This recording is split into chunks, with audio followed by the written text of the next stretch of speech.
2023 সালে যখন আমি 9 মাসে প্রেগনেন্ট ছিলাম, তখন খুব অদ্ভুত ভাবে, খুব অমানবিক ভাবে আমাকে অ্যারেস্ট করা হয়েছিল।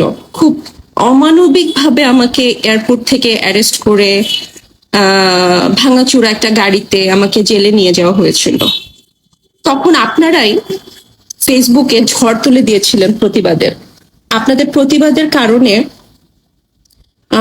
খুব তাড়াতাড়ি এই খবরটা আমাদের প্রধানমন্ত্রী শেখ হাসিনার চোখে গিয়েছিল, চোখের সামনে এসেছিল। তারপরে কিন্তু তিনি নিজ উদ্যোগে আমাকে জেল থেকে ছাড়ানোর ব্যবস্থা করে দিয়েছিলেন। কেন? আমার অপরাধ পরে দেখা হয়েছে, মানে আমার অপরাধটা তখন ম্যাটার ছিল না, ম্যাটার ছিল যে আমি 9 মাসে প্রেগনেন্ট ছিলাম। ঠিক 7 দিন পরে কিন্তু আমার বাচ্চা হয়েছিল। তখন আমি কিন্তু মরে যাইনি, সামান্য 9 মাসে প্রেগনেন্ট ছিলাম, তাতেই তিনি উদ্যোগ নিয়েছিলেন।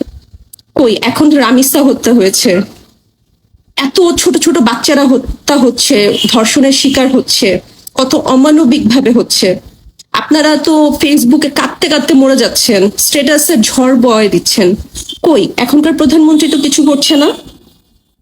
আপনাদের কি মনে হয় আপনারা এখন ভালো আছেন, এখন নিরাপদ আছেন, নাকি তখন ভালো ছিলেন? আপনারা নিজেদেরকে নিজেরা জিজ্ঞেস করেন।